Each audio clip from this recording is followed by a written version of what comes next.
वक्रतुंड महाकाय सूर्यकोटि समप्रभ निर्विघ्नं कुरु मे देव सर्वकार्येषु सर्वदा सर्वमंगलमांगल्ये शिवे सर्वार्थसाधिके शरण्ये त्र्यंबके गौरी नारायणि नमोस्तुते वागर्थाविव सम्पृक्तौ वागर्थप्रतिपत्तये जगतः पितरौ वन्दे पार्वती परमेश्वरौ. श्री भगवतीच्या शारदीय नवरात्राच्या निमित्ताने साहित्यशास्त्रावर आपण काही बघत आहोत. काल अलंकार कसे कसे असतात त्याचं थोडं विवेचन आपण कालच्या प्रवचनात घेतलेलं होतं. कालच मी आपल्याला सांगितलेलं होतं की काही थोड्या काव्यातील गमती जमती आपण आज बघणार आहोत. ओके, आज आपला शेवटचा दिवस आहे. कसं आहे, काव्यशास्त्र विनोदेन कालो गच्छति धीमताम व्यसनेन च मूर्खाणाम निद्रया कलहेन वा. शहाण्या माणसांचा काल कसा जातो? काव्यशास्त्र विनोद, काव्य चर्चा होत आहे, शास्त्र चर्चा होत आहे, म्हणजे थोडक्यात काही आपल्या ज्ञानात भर पडते अशा ह्याच्याने. आणि मूर्खांचा काल कसा जातो? व्यसनेन, म्हणजे काय, कुठेतरी व्यसन करत बसायचं किंवा मग काय करायचं, निद्रया, झोप घेत राहायची. ओके, किंवा त्याच्याने कंटाळा जर आला तर मग काय करायचं, भांडणं करत बसायचे. ओके, अशा तऱ्हेने जात राहतो. म्हणून आपण शहाणे बनायचं काय आपण मूर्ख बनायचं हे आपल्या हातात आहे. आपण जर काव्यशास्त्राच्या चर्चेमध्ये जर रममाण जर होऊ लागलो, त्याच्यातला आनंद जर आपण जर घेऊ जर लागलो तर आपली आपोआपच पातळी वाढत जाते, बुद्धीची पातळी वाढत जाते. आणि म्हणून काव्य माणसाने शिकलं पाहिजे, शास्त्राचं अध्ययन केलं पाहिजे. मग काल आपण काही अलंकार बघितले, किती मजा आहे. हे काव्यामध्ये अशा काही मजा आहेत बरं. काही कोडी आहेत, जसे मराठीतले कोडे असतात की नाही, तशी संस्कृत मध्ये सुद्धा कोडे. एक दोन कोडे तुम्हाला मी सांगतो कसं असतं. पर्वताग्रे रथो याति भूमौ तिष्ठति सारथी वायुवेगेन चलति पदमेकं न गच्छति. रथ कुठं चालतोय? पर्वताच्या अग्रभागावर. आणि सारथी कुठं बसलेला आहे? पर्वताच्या मुळाशी. पर चालताना कसं चालतोय? वायुवेगाने चालतो, पण एकही पाऊल पुढे पडत नाही. सांगा बरं काय?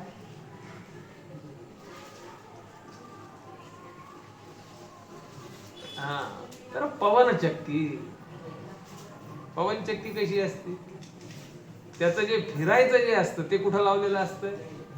ते वरती लावलेलं असतं. ओके ना. पर्वताग्रे रथो याति भूमौ तिष्ठति सारथी, ते चालवणारे यंत्र वगैरे जे ते कुठं लावलेलं असतं? ते खाली असतं.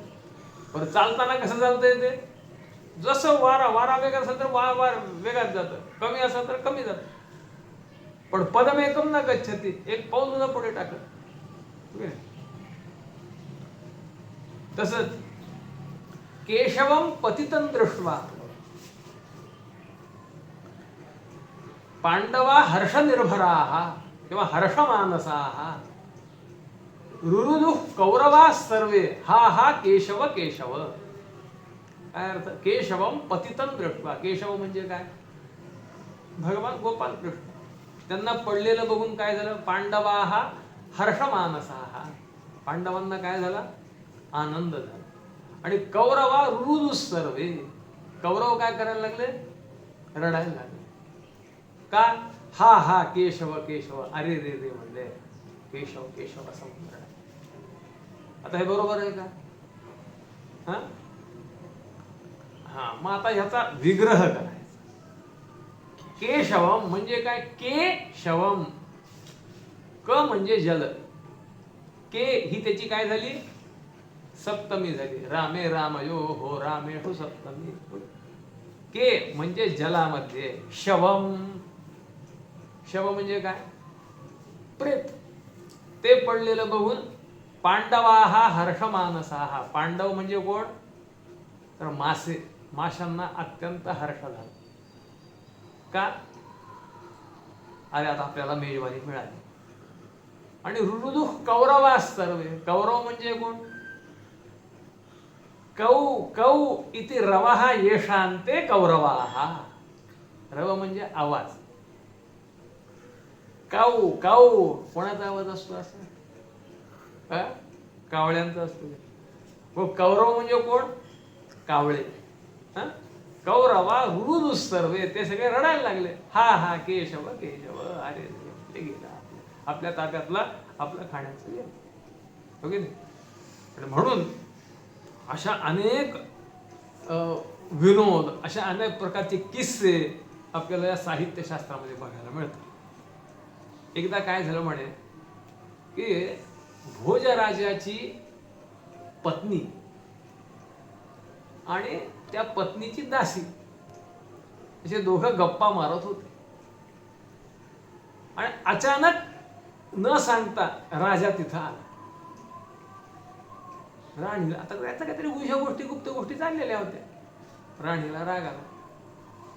राणी रागातच म्हणले, या मूर्खा.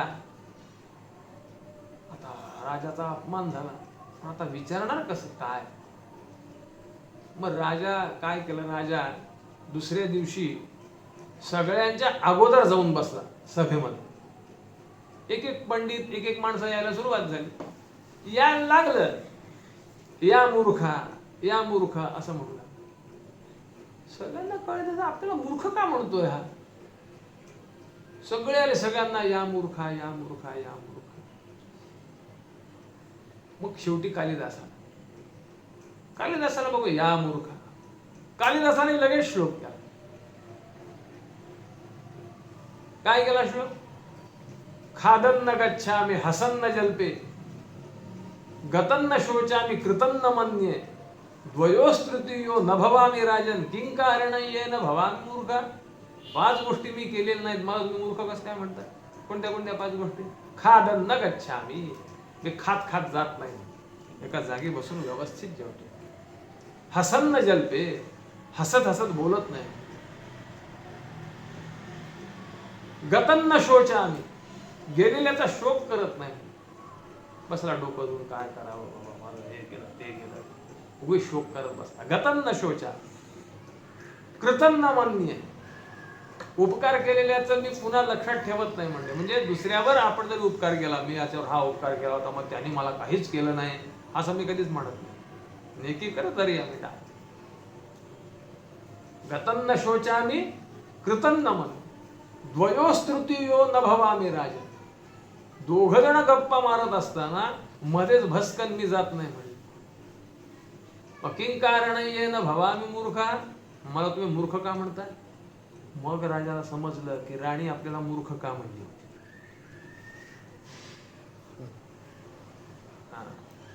राणी फार विद्वान होती बरं राजाची. एकदा काय झालं की उन्हाळ्याचे दिवस होते आणि राजा आणि राणी एक जलामध्ये क्रीडा करत होते, पोहत होते.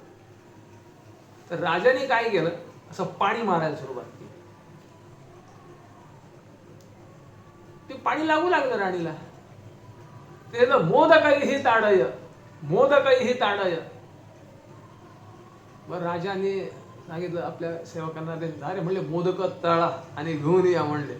मोदकैहि ताडय म्हणजे काय, मोदकांनी मारा, मोदकांनी मारा. पाण्याने काय मारताय, मोदकांनी मारा.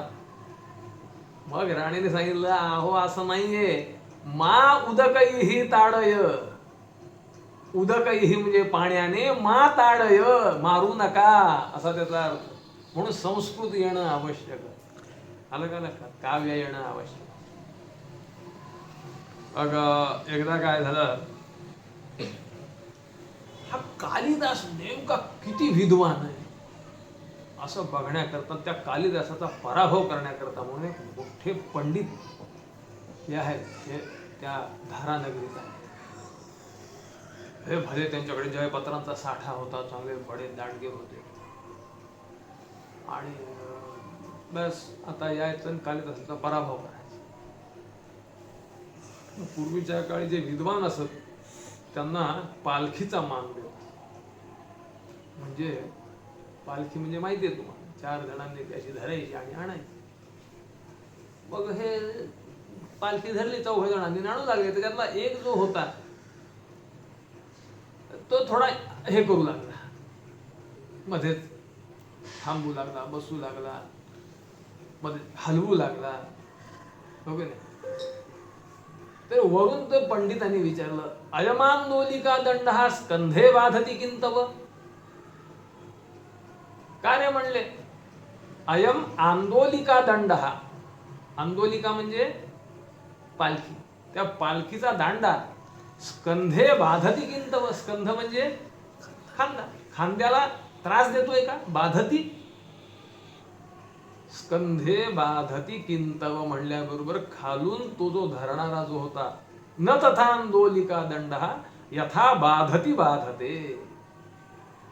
म्हणले हा वरचा दांडा तेवढा त्रास देत नाहीये, म्हणले की जितका तुमच्या तोंडून निघालेलं बाधती हा अपशब्द त्रास देतोय. कारण बाध धातू जो आहे हा आत्मनेपदी आहे. तो कसा चालतो आत्मनेपदी धातू, बाधते बाधेते बाधनते, हो की नाही. बोलताना काय म्हणला हा, स्कंधे बाधती किंतव, परस्मयपदी चालला. तो वरचा पंडित जे घाबरला, म्हणला या नगरीतले भुई म्हणजे पालखी वाहणारे भुई सुद्धा आपली चूक काढायला लागले. आणि आपण कालिदासाकडे जर गेलो तर कालिदास आपल्याला काय करेल की काय नाही की. त्याने तिथूनच उडी मारली आणि आल्या पावली पळून गेला. झालं काय होतं माहितीये का, ते दांडा धरणारा कालिदासच होता. त्याला सवय नव्हती ते धरून, त्याच्यामुळे वारंवार चुळबुळ करत होतो. आणि ते स्कंधे बाधती सापडल्यावर याने असं असे एक मजा. मग एकदा काय झालं की भोजराजाने कालिदासाच्या पाठीमागे सांगितलं की मी जर गेलो, म्हणजे मी जर गेलो, त्याचं वर्णन तू कर. राजेसाहेब असं करून मला सांगू नका, लक्षात ठेव म्हणले. ते जर वर्णन जर केलं जर नाहीच तर मग माझ्या राज्यात म्हणजे माझ्या दरबारात यायचं ना. ठीक आहे, काय निघून. 1 दिवस गेले, 2 दिवस गेले, 4 दिवस गेले, 10 दिवस गेले, 15 दिवस गेले, महिना गेला, कालिदास नाही म्हणला. तर भोजराजाला काहीच कळे नसं झालं, काही कर्मेच नसं झालं. मग काय करावं, मग काय करावं. मग कालिदासाला शोधण्याकरता म्हणून भोजराजा स्वतः वेश बदलून फिरू लागला. आणि मग त्याला एके ठिकाणी कालिदास दिसला. एका खेडेगावात जाऊन तो गेला. याने कालिदासाला ओळखलं, पण कालिदासाने मात्र ह्याला ओळखलं. मग म्हणलं राम राम राम राम. कालिदासाने राम राम म्हणजे तुम्ही या गावात नवीनच दिसताय. कालिदासाने सांगितलं हो म्हणले, मी आता धारानगरीतून आलोय म्हणले. असं आहे का म्हणले, तुम्हाला धारानगरीची बातमी कळाली नाही का म्हणले. काय नाही, धारानगरीचे राजे भोज गेले ना म्हणले. गेले म्हणल्याबरोबर कालिदासांना इतका शोक झाला आणि त्यांनी एक श्लोक केला. अद्यधारा निराधारा, निराधारा सरस्वती, पंडिता खंडिता सर्वे, भोजराजे दिवंगते. अद्यधारा निराधारा, धारानगरी काय झाली, निराधार झाली. निराधारा सरस्वती, सरस्वती सुद्धा काय झाली, निराधार झाली. पंडिता खंडिता सर्वे, पंडित सगळे काय झाले, खंडित. केव्हा, भोजराजे दिवंगते, भोजराजा गेला. आणि हे कालिदासाचं प्रेम बघितल्यानंतर भोजराजाला अतिशय वाईट वाटलं, रडू आलं त्याला सुद्धा. त्याने घट्ट मिठी मारली कालिदासाला. आणि मग कालिदासाच्या पण लक्षात आलं की अरे हे तर राजे आहेत. मग त्याने सांगितलं, अहो राजेसाहेब थांबा म्हणले, मग असा श्लोक थोडा चुकलाय म्हणले, खरा श्लोक मी तुम्हाला आत्ता म्हणून दाखवतो म्हणले. म्हणले कोणता, अद्यधारा सदाधारा, सदाधारा सरस्वती पंडिता मंडिता सर्वे भोजराजे भवंगते. अद्यधारा सदाधारा. धारानगरी आता खरी काय आधारयुक्त झाली. सदाधारा सरस्वती, सरस्वतीला आधार मिळालेला. पंडिता मंडिता सर्व, पंडितांचा खूप त्या ठिकाणी सत्कार झालेला आहे. केव्हा? भोजराजे भवंगते. भोजराजा जेव्हा या पृथ्वी तलावर असतो. मग अशा तऱ्हेने भोजराजा कालिदास, विक्रमादित्य त्यांच्याही पदरी त्या ठिकाणी होते, म्हणजे विद्वान लोक होते. अशा तऱ्हेने आपल्या देशाला विद्वानांची परंपरा लाभली. अभिमन्यू जेव्हा गेला महाभारतामध्ये, त्यावेळी त्याला खूप शोक झाला युधिष्ठिराला. तर तो शोक काढण्यासाठी म्हणून नारदांनी त्याला षोडश राजकीय आख्यान सांगितलं, म्हणजे 16 राजांची कथा सांगितली. ते राजे कसे होते ते सुद्धा गेले. तर तिथं अभिमन्यू तर काय जाईल यात काय नवल आहे. तर त्या राजाचं वर्णन करत असताना त्याने सांगितलं फक्त तिथं 2 घोष ऐकू येत असत म्हणा. ब्राह्मणांचा ब्रह्मघोष आणि क्षत्रियांचा जाघोष. जाघोष म्हणजे धनुष्याचा टणकता. ही आपली देशाची परंपरा आहे. म्हणून विद्वान झालं पाहिजे आपण. आणि शेवटी वेद सुद्धा आपल्याला काय सांगतात मला सांगा. सक्तुमिवतित उना पुनंतो यत्र धीरा मनसा वाचमक्रता अत्रा सखाय सख्यानी जानते भद्रेषान लक्ष्मीर निहिताधिवाची. लक्ष्मी कुठं राहते?